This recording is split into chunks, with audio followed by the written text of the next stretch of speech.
Jamaah, oh jamaah. Alhamdulillah. Alhamdulillahirrahmanirrahim. Kita masih di Islam itu Indah. Dan alhamdulillah banyak jamaah yang juga sudah bertanya di Islam itu Indah. Maka dari itu aku mau bacain dan kita masuk lagi ke segmen Tanya Dong Ustadz. Kami semua tanya dong Ustadz. Langsung aja ya, pertanyaan berikutnya ini dari Instagram hamba Allah. Assalamualaikum Ustadz. Waalaikumsalam warahmatullahi wabarakatuh. Saya pernah mimpi melihat bangunan yang sangat megah, tinggi-tinggi semua, serba emas. Apakah mimpi saya itu artinya saya melihat surga, Ustadz Maulana? Nah, kembali lagi tidak akan mungkin bisa gambarkan surga, tapi itu sebagai tanda. Sekali lagi, sebagai tanda. Satu, bisa jadi tanda amal ibadah kita diterima, atau bisa jadi reaksi tubuh karena kebayangan berpikir ini masuk ke dalam mimpi, atau bisa jadi berita gembira dari Allah untuk menyenangkan hambanya sebagai hiburan dari Allah kepada hambanya atas amal ibadah yang dilakukannya. Masya Allah, tabarakallah. Aduh ya Allah, enaknya kalau kita bermimpi berada di tempat yang bagus. Itu sesuatu yang menyenangkan. Tapi hati-hati, karena bisa jadi ada setan wasnan yang berperan di situ, yang mengganggu ketika kita tidur, sehingga bisa jadi kesombongan atau kebanggaan, bahkan bisa jadi membuat orang musyrik, sehingga banyak orang salah dengan apalagi menakwilkan mimpinya. Maka harusnya kalau berbicara tentang mimpi, jangan pernah ceritakan mimpimu. Oh gitu baiknya. Tidak boleh. Karena satu, bisa jadi itu takdir buruk yang dimasukkan dalam mimpimu, sehingga kita mimpi kecelakaan dan sebagainya. Baik atau tapi buruk, kalau ini seperti ini, diceritakan. mudah-mudahan kita baik sangka aja. Amin. Mimpinya bagus, berarti amal ibadahnya diterima. Amin ya Allah. Amin. Terima kasih Ustadz Maulana. Iya. Pertanyaan berikutnya nih dari Instagram hamba Allah. Assalamualaikum warahmatullahi wabarakatuh. Ustadz dan Habib. Katanya kan kalau kita menghafal Al-Quran dan ngajarin anak baca Al-Quran, bisa membangunkan kita rumah di surga. Terus gimana kalau udah niat mau ngajarin anak Al-Quran tapi anak malah males Habib Usman? Bismillahirrahmanirrahim. Allahumma shalli ala sayyidina Muhammad wa ala sayyidina Muhammad. Ingat, iqra'ul Quran fa innahu ya'ti yaumal qiyamati syafi'an lishabi. Ketika kita membaca Al-Quran, berharap Al-Quran menjadi penolong kita. Al-Quran menjadi mahligai dalam kehidupan rumah tangga kita. Dan Al-Quran menjadi obat penenang hati kita. Kita udah baca Quran, kita hafalin Quran, kita ajarkan kepada anak kita. Loh, anak kita kenapa malas nih? Ya kan?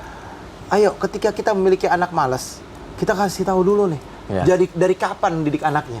Apakah udah umur 19 tahun, umur 20 tahun, 25 tahun, yang udah keras batangnya seperti pohon?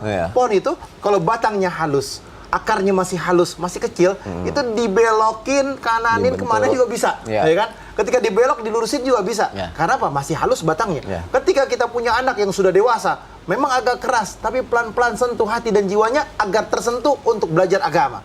Dan yang kedua, ketika kita memiliki anak, dari kecil kita sudah didik. Dari usia 0 tahun, 1 tahun, 2 tahun, 3 tahun, 4 tahun, kita ajarkan, dia terbiasa. Sholat subuh udah gak dikasih tahu lagi, dia udah sholat subuh.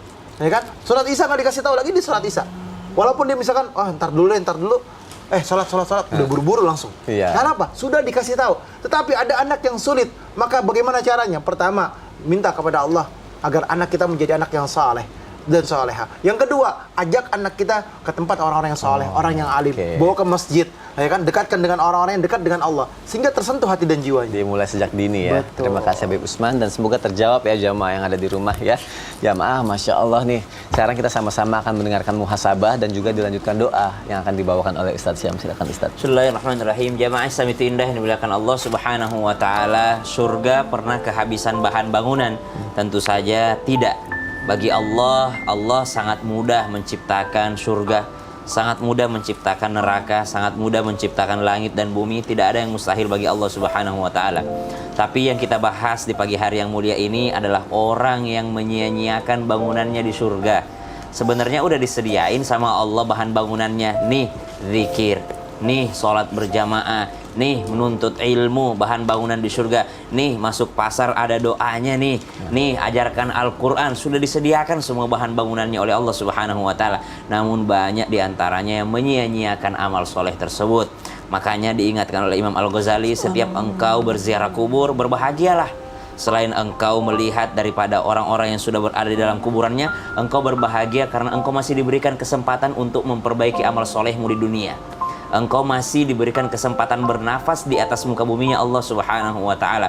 Berarti berbahagialah, karena sesungguhnya orang yang berada di dalam kuburnya mereka semua berteriak ingin dihidupkan kembali agar bisa fa'asaddaqa wa akum minas salihin, agar bisa menjadi orang yang jujur, agar bisa bersedekah dan menjadi orang yang soleh. Engkau yang masih hidup berbahagialah. Kenapa? Engkau masih diberikan kesempatan untuk menjadi orang yang soleh.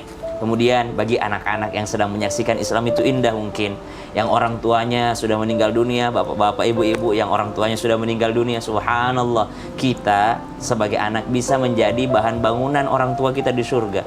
Ketika kita menjadi anak soleh, ya da'ulah, yang mendoakan orang tua, insya Allah mereka akan bisa menjadi bangunan indah bagi orang tuanya di surganya Allah kelak, insya Allah. Bismillahirrahmanirrahim. Amin. Alhamdulillahi Rabbil Alamin. Allahumma salli ala Sayyidina Muhammadin Nabiil Ummi wa ala alihi wa sahbihi wa sallim.